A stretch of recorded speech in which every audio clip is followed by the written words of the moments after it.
Hello guys, स्वागत है आपका मेरे एक और नए ब्लॉग में। आशा करती हूँ आप सब अच्छे होंगे, मैं भी ठीक हूँ। तो गाइस, आप लोगों को पता होगा कि अभिषेक भैया ने अभी कुछ दिन पहले एक चैनल अडॉप्ट किया है जो शिवरानी के नाम से था। जो भी सिलेक्ट हुई थी वो लेडीज़ थी एक, तो उनका चैनल उन्होंने सिलेक्ट किया है और उनको जो आईफोन था वो भी गिफ्ट किया है। तो भाई बहुत खुशी हुई ये देखकर कि उन्होंने ऐसी लेडीज़ को चुना कि भाई क्या ही कहें, उन्हें बहुत ज़्यादा ज़रूरत थी। तो उन्होंने खुद नहीं चुना था, वो मतलब कहते हैं ना कि उनका भाग्य था, जो वो पर्ची शिवानी के हाथ में आई तो भैया वो सिलेक्ट हो गई। और बहुत कहीं ना कहीं यही था कि शिवानी के जरिए से उनको भैया पैसा मिलना था, इसलिए वो जरिया बनी शिवानी और अभिषेक दोनों, और उनकी किस्मत चमकने वाली थी। तो कहीं ना कहीं कहते हैं ना, भगवान के घर में अंधेर है, अंधेर नहीं। तो वही बात है भाई, जहाँ जिसकी किस्मत चमकनी होती है चमक जाती है। और धन्य है भाई वो लेडीज़ जो इतना परिश्रम कर रही हैं, इतनी कड़ी मेहनत कर रही हैं कि क्या ही बताएं। अपने पूरे परिवार का अकेली एकमात्र सहारा है भाई, क्योंकि उनके पति अभी इस काम लायक नहीं है, किसी भी मेहनत मजदूरी करने लायक नहीं है, क्योंकि उनके पैर में चोट आई हुई है भाई। तो देखिए उन लेडीज़ की मतलब हिम्मत को दाग देनी होगी कि आजकल की लेडीज़ बाहर निकलने के लिए मरी जाती हैं कि इतनी धूप में हम कहाँ जाएं, कैसे निकलें। और वो इतनी कड़ी धूप में इतनी मेहनत कर रही हैं भाई। ऑटो चलाना कोई हंसी खेल नहीं है। मानते हैं हम कि औरतें बहुत काम करती हैं, हर फील्ड में काम कर रही हैं। डॉक्टर हैं और भी फौज में भी हैं औरतें, हर फील्ड में अध्यापिका हैं, नर्स हैं, सब कुछ हैं। हर फील्ड में हमारी माताएं बहनें काम करती हैं, हर लेडीज़ काम करती है। तो लेकिन ये ऑटो चलाना धूप में, वो भी धूप में, सर्दियों में, बारिश में, और अपने परिवार को पालना, ये बहुत बड़ी बात है। क्योंकि दोनों मियाँ बीवी मिलके काम करते हैं, कोई किसी ऑफिस में काम कर रहा है, कोई किसी ऑफिस में काम कर रहा है, तो वो अलग चीज़ हो जाती है। ठीक है। और देश भी चला रही हैं आजकल की लड़कियां, औरतें। हमारी देखो राष्ट्रपति जी हैं, वो भी एक लेडीज़ हैं। तो मैं ये नहीं कह रही कि लेडीज़ क्या नहीं कर सकती, लेडीज़ सब कुछ कर सकती हैं भाई। लेकिन ये काम बहुत मुश्किल होता है, जो ऑटो चलाना, ये ट्रैक्टर चलाना, ऐसी चीज़ें बहुत मुश्किल होती हैं लोगों के लिए, लड़कियों के लिए। तो ये काम करना बहुत सराहनीय कार्य है भाई। तो इसके लिए हम कह रहे हैं कि बहुत ही अच्छा काम करा अभिषेक भैया ने, जो उनको चुना। और कुछ औरतें आपने देखी होंगी हरियाणी में कि कितनी कामचोर हैं, जिनसे तो एक टाइम का खाना भी नहीं बनाया जाता, कि खाना के नाम से भी खा तो लेती हैं लेकिन बनाने के नाम से भागती हैं। तो कुछ औरतें ऐसी भी होती हैं, और कुछ औरतें ऐसी होती हैं जो अपने परिवार के लिए, अपने पति और अपने बच्चों के लिए इतनी लपट में, ऐसी धूप में और इतनी मेहनत कर रही हैं भाई। देखो, ना ही तो ऑटो में एसी लगा होता है, ना ही ऑटो में पंखा लगा होता है, दोनों तरफ से ऑटो खुला होता है। और इनका तो जो बैटरी रिक्शा है ना, बैटरी रिक्शा ही है शायद, तो वो तो चारों तरफ से खुला होता है। तो उसमें तो इतनी गर्म लू लगती होगी दोपहरियों में जब जाती होंगी रोड पर, तो सोचिए क्या हालत होती होगी। हैं? और कभी कभी तो समय ऐसा आ जाता है कि सवारियाँ ही नहीं मिलती हैं। तो बताइए कैसा कैसा समय देखना पड़ता होगा उनको। तो भैया जो भी काम किया बहुत अच्छा किया, और भैया ज़्यादा से ज़्यादा सपोर्ट करिए उनको। बहुत ही अच्छी लेडीज़ हैं, बहुत ही बढ़िया लेडीज़ हैं भाई। और अभिषेक भैया को बहुत दुआएं देंगी भाई। वो लोग तो दुआएं देंगे ही देंगे, हम लोग भी दुआएं दे रहे हैं भाई कि ऐसे ही आप सामाजिक कार्य करते रहिए, ऐसे ही गरीबों की मदद करते रहिए, तो आप भी आगे बढ़ोगे। और दूसरों को भी लेके चल रहे हो आप, तो वो भी आगे बढ़ेंगे भाई। तो ये होते हैं भाई अच्छे यूट्यूबर, अच्छे क्या कहें इनको, अच्छे पुरुष हैं, जो भाई अपना ना सोच के एक ऐसे ऑडियंस की, ऐसे लोगों की मदद कर रहे हैं जिन्हें बहुत ज़्यादा ज़रूरत है।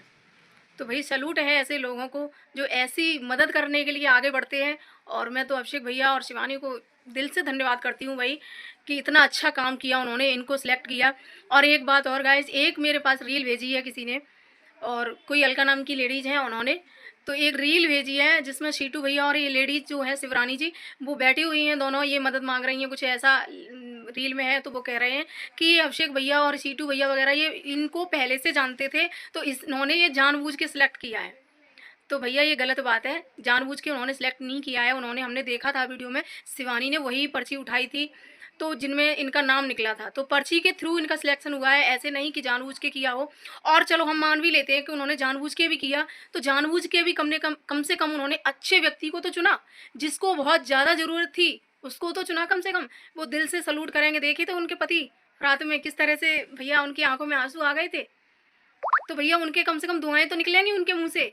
ऐसा तो नहीं है कि पीछे से शिवानी को बदनाम करेंगे वो। भले ही उन्होंने जानबूझकर किया हो, बहुत अच्छा किया है, हम तो यही कहेंगे बहुत बढ़िया किया है उन्होंने।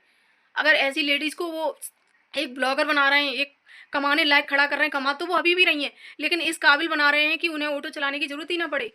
और रही बात उन्होंने जानबूझकर किया है या अनजाने में हुआ है, किसी भी तरीके से हुआ है, या भगवान की किस्म वो समझ लो, किस भगवान का इशारा समझ लो, उनकी किस्मत समझ लो, कुछ भी समझ लो। कमेंट करने वाले हैं कुछ भी बोलते हैं भाई, तो आपको जो सही लग रहा है वो आप समझें, लेकिन हमें तो भैया बहुत बढ़िया लग रहा है, बहुत ही अच्छा काम किया है उन्होंने, जो कुछ भी किया है बहुत ही बढ़िया सराहनीय कार्य है भाई। अभिषेक भैया आप ऐसे ही समाज के लिए करते रहिए, आपने गांव परिवार मोहल्ले वालों के सबके लिए करके देख लिया, आपको सिवाय बदनामी सिवाय बुराइयों के कुछ नहीं मिला, लेकिन कम से कम ऐसे लोगों को आप सपोर्ट करोगे, ऐसे लोगों को आगे लेके आओगे और ऐसे लोगों की मदद करोगे तो कम से कम आपको दुआएं मिलेंगी। बहुत ज़्यादा ये लोग आपको दुआएं देंगे, इनके बच्चे दुआएं देंगे आपको, तो बस ऐसे ही कार्य करते रहिए, हम तो बहुत बहुत ज़्यादा खुश। तो ऐसे ही सपोर्ट करते रहिए भाई, ऐसे लोगों को बहुत ज़्यादा ज़रूरत है शिवानी और अभिषेक की। तो और गाइस उधर आपने देखा होगा अरियारी के लोग हैं, जो एक मोगा नहीं है, आप लोगों ने देखा होगा, जो जिसकी कंजी आंखें हैं, बिलौटा सा लगता है वो बोल रहा है कि रिएक्शन चैनल वाले अरियारी में तवा रख के सेकते हैं, मतलब उनकी रोटी, उसके कहने का मतलब है कि उनकी रोटी अरियारी के नाम से चलती है। तो भाई मैं इससे पूछना चाहती हूँ कि हमारी रोटी अगर वहाँ से चलती है तो तेरी रोटी कहाँ से चलती है? अरियारी तेरे बाप का है, अरियारी तू ही अरियारी के ऊपर बोल सकता है बस। अरियारी तूने खरीद लिया है, बता। ये बिलौटा कभी नहीं सुधरेगा, इसके ऊपर पहले भी कई सारी वीडियो बन चुकी हैं, लेकिन कहते हैं ना कि कुत्ते की दुम चाहे कितनी भी वो करने की कोशिश करो ना, वो सीधी नहीं होती है, दबा दो भले ही कहीं भी, लेकिन वो सीधी नहीं होती है। तो बिलौटा सुधर जा।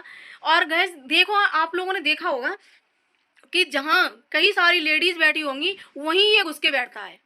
कल ये उनके घर में बैठा हुआ था, जो रिंकी है उनके घर में बैठा हुआ था, वहाँ आप लोगों को कोई भी जेंट्स दिख रहा था? कोई नहीं दिख रहा था, सिवाय लेडीजों के वहाँ कोई नहीं था, और ये वहाँ उन्हीं लोगों के बीच में घुसा पड़ा था। वहीं वीडियो बना रहा था। हम देंगे सबको जवाब, हम करेंगे ये। अरे तू क्या करेगा, क्या करेगा तू बिलोटा, क्या करेगा तू? तुझे शर्म तो आती नहीं है लेडीजों के बीच में घुस के बैठने में? कहीं आदमियों के बीच में बैठ जाया कर, कहीं लड़कों के बीच में बैठ जाया कर। तो अरियारी में कोई लड़के नहीं बचे हैं क्या? औरतें ही औरतें रह गई हैं क्या? तो गैस मुझे लग रहा है कि अरियारी में लड़के नहीं बचे हैं, इसीलिए ये लेडीजों में ही घुसा पड़ा रहता है। जब देखो तब उन्हीं के बीच में घुसा रहेगा, उन्हीं के साथ में रील बनाएगा, उन्हीं के साथ में नचेगा, उन्हीं के साथ में सब कुछ करेगा। तो तुझे खुद शर्म नहीं है, तभी तो तू सुनता है सबकी। और तेरे लिए तो कुछ बोला ही नहीं था किसी ने, किसी भी रिएक्शन चैनल वाले ने तेरे लिए कुछ बोला था? बता। अरियारी वालों के लिए बोला था, तो तुझे क्यों मिर्ची लग रही है? बता, तुझे क्यों मिर्ची लग रही है? तुम लोग भी तो शिवानी के नाम से व्यूज कमाते हो, तुम भी तो शिवानी के थंबनेल लगाते हो, बताओ तुम नहीं लगाते? जब करनी है तुम्हें शिवानी से ही कॉन्ट्रोवर्सी करनी है, जब करनी है शिवानी को बदनाम करना है, तो तुम कौन से दूध के धुले हो? और भाई हम तो बनाएंगे। अरियारी तूने खरीद नहीं लिया है, ना ही तेरा अरियारी है। हम अरियारी को आज जानते हैं तो सिर्फ शिवानी की वजह से जानते हैं, तो हम बोलेंगे। तू रोक के दिखा, तू रोक के दिखा। और तू इस तरह से महरियाओं में बैठेगा ना, औरतों में बैठेगा, तो बोलेंगे, सुनेगा। कोई और भी गांव का जेंट्स बैठा था, गांव के और भी जेंट्स हैं, मोटू है, वो मोटू भी यूट्यूब पे वीडियो बनाता है, वो बैठता है औरतों में घुस के। बोल, तू क्यों बैठता है इनके बीच में? फिर तू कमेंट करने वालों को मुंह पकड़ता है, क्यों? कमेंट भी ना करें लोग, कमेंट भी ना करें, क्यों बोलता है? तो अपनी वीडियो में वीडियो अच्छी लगे तो लाइक कमेंट करना, शेयर करना, कमेंट करना है, क्यों बोलता है? फिर कमेंट कर देते हैं लोग, तो तुझे बहुत मिर्ची लगती है। और भाई भौजी से कह रहा था कि मैं जवाब दूंगा, अब मैं जवाब दूंगा सबको, है? तो दे अब जवाब, तू दे, तू जवाब। अब सुधरा नहीं, पहले इसी वजह से पहले भी तेरी खूब धुनाई हुई थी, लेकिन पहले बीच में सुधर गया था तू, अब तू फिर से चालू हो गया। खुद अपनी आदतें तो सुधार नहीं रहा है, खुद उस बाला देवी के पास उसी के आसपास मडराता रहेगा, उसकी बहू आ गई है घर में, तो भैया थोड़ी तो शर्म कर ले तू। बहू है उसके घर में, वो भी है, वहीं मडराता रहेगा, वहीं। तेरे घर में कुछ है नहीं, काम धंधा नहीं है, पढ़ाई लिखाई नहीं करता है, सारी पढ़ाई लिखाई छोड़ छाड़ के तू यही सब करने लग गया है, औरतों में बैठता है, औरतों जैसी बातें करता है, फिर कोई कुछ बोल दे तो तुझे बुरा लगता है?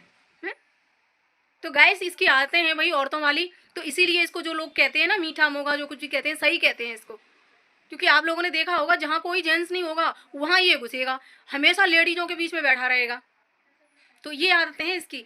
और गाइस जो भी पूनम के ससुराल वालों के लिए कल बोला था, तो जिस तरह से कुलदीप को बोला गया था, तो कुलदीप ने आज पोस्ट डाली है कि पूनम की फ़ोटो लगा के कि देख रही हो पूनम, तुम्हारे जाने के बाद कुछ कुत्ते भौंक रहे हैं, हमारी बुराइयां करने में लग गए हैं कुछ कुत्ते। तो ये कुत्ते किसको बोल रहा है, समझ रहे हैं आप लोग? जितने लोगों ने वीडियो बनाई है उनको, और गोरेलाल भैया के परिवार वालों को, और शिवानी को, क्योंकि यही लोग तो बोले हैं। तो भाई इसकी नज़र में सारे लोग कुत्ते हो गए और ये कोई वहाँ का शहंशाह है। तुम हरकतें गंदी करो तो लोग बोले भी ना, हैं? तुम चाहे कुछ भी करो तुम्हारे ऊपर लोग बोले ही ना।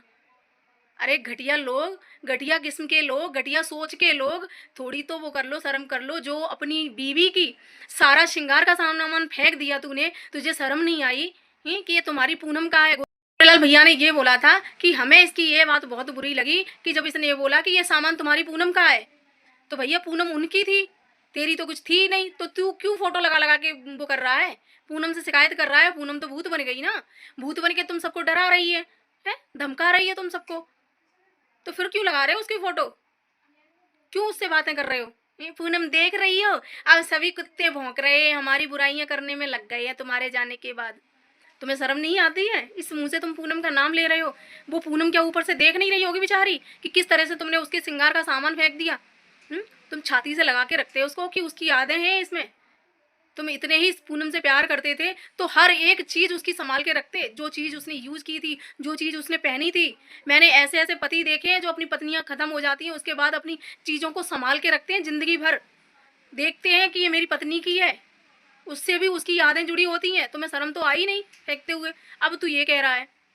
तो भाई तू कुत्ता किसको बोल रहा है? जितने लोगों ने वीडियो बनाई उनको, शिवानी को, और शिवानी के जो गोरेलाल भैया और भाभियाँ हैं, किसको बोल रहा है कुत्ता? भाभियों को कुत्ता बोल रहा है या जिन्होंने वीडियो बनाई उनको कुत्ता बोल रहा है? तो मुझे तो लग रहा है ना इस किस्म के तुम ही हो, तुम ही हो इस किस्म के। जिस तरह से उन लोगों ने बातें बताई ना तुम्हारी, जिस तरह से उन्होंने तुमने जो पूनम का सामान फेंका था, तो तुम ही हो ये, ठीक है, और कोई नहीं है। तो इसलिए कह रहे हैं अब शांत बैठ जाओ।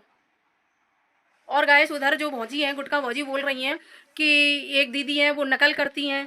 तो भाई नकल के मौके क्यों देते हो? तुम करते ही इतनी अच्छी एक्टिंग हो। और रही बात नकल करने की, तो नकल के लिए भी अकल चाहिए, ठीक है। हम तो जो भी करते हैं बहुत अच्छा करते हैं, और तुम भी तो नकल कर रही हो किसी की, तुम भी तो ब्लॉग बना रही हो, तुम भी तो शिवानी की नकल करके ही बना रही हो। उस जैसा ही करना है, उसके जैसा ही घूम घूम के ब्लॉग बनाना है ना? तो तुम भी नकल कर रही हो, तो दूसरों से मत कहो कि नकल कर रहे हैं। नकल कर करके वीडियो बनाती हैं, अच्छा अच्छी बात नहीं है। तुम भी नकल करती हो भाई, तुम भी शिवानी की नकल कर रही हो। हम तो कर रहे हैं सो कर रहे हैं, तुम भी कर रही हो। तो दूसरों से कहने से पहले खुद सोच लिया करो। तो तुम कहती हो ना, यही बात तुम भी कहती हो कि दूसरों से कहने पहले सोच लिया करो। तो तुम खुद सोच लिया करो कि तुम किसकी नकल कर रही हो, तुम भी तो नकल कर रही हो। और भाई डॉक्टर के पास गई थी पट्टी बंधवाने के लिए, 2 डॉक्टरों ने मना कर दिया। बताइए, अब दिव्यापुर जाएंगी तब वो करवाएंगी। पेमेंट आ गई, सब कुछ आ गई। आदमी पहले अपनी घर व्यवस्था देखता है, बाद में कुछ और करता है। जब तुम्हारे सिर में चोटें लग रही हैं ईंट गिरने की वजह से, खुदा न खास्ता उस जगह पर ये ना हो कि कोई बच्चा होता और बच्चा सो रहा होता और ऐसे ईंट गिरती मुंह पे, तो भैया क्या होता? आप लोग बताइए। तो इन्हें इस चीज़ की परवाह नहीं है। ये नहीं कि ईंट डलवा लेती, वो टीन डलवा लेती। ये कह रही हैं कि टीन डलवा लेते तो फिर घर बनवाते तो फिर टीन वेस्ट हो जाती। क्यों वेस्ट हो जाती भाई? वो कहीं भी डल जाती, बाहर डलवा लो फिर उसको, या ऊपर दूसरा एक दीवार लगा के उस पर डलवा लो, कहीं भी यूज हो जाती, वो वेस्ट क्यों होती? लेकिन दिमाग चाहिए, दिमाग, ठीक है। जब कमरा बनता है ना तो वो टीन निकल के ऊपर लग जाती, छत पे ऊपर एक दीवार उठा के एक और ऊपर व्यवस्था हो जाती उसकी अच्छी। लेकिन अकल होनी चाहिए। टीन डलवा लो फिलहाल, हमारी फिर मान लो, नहीं किसी दिन इस तरह से। अब दोपहरी में हर रोज़ हवा चलेंगी बहुत, और इतनी कबाड़ा रखा हुआ है तुम्हारी छतों पर, तो वो किसी की खुपड़ी पर गिरेगा ना, किसी बच्चे के ऊपर गिर गया तो समझ लो क्या ही होगा। तुम कह सोच भी नहीं सकती हो, अभी तो तुम्हारे ऊपर ही गिरा है। तो अभी भी मान लो सबकी बात, तुम्हारे भले के लिए ही सब लोग बोलते हैं। लेकिन तुम्हें अकल तो है नहीं, तुम मानती तो किसी की हो नहीं, अपनी ही चलाती हो हर चीज़ में। तो फिर चलाओ भाई, तो फिर मत बोला करो कि ये बोलते हैं, वो बोलते हैं, ऐसा बोलते हैं, वैसा बोलते हैं। तो फिर लोग तो बोलेंगे। तो गाइस अगर वीडियो अच्छा लगे तो लाइक कमेंट शेयर करना, चैनल सब्सक्राइब कर लेना। Bye bye.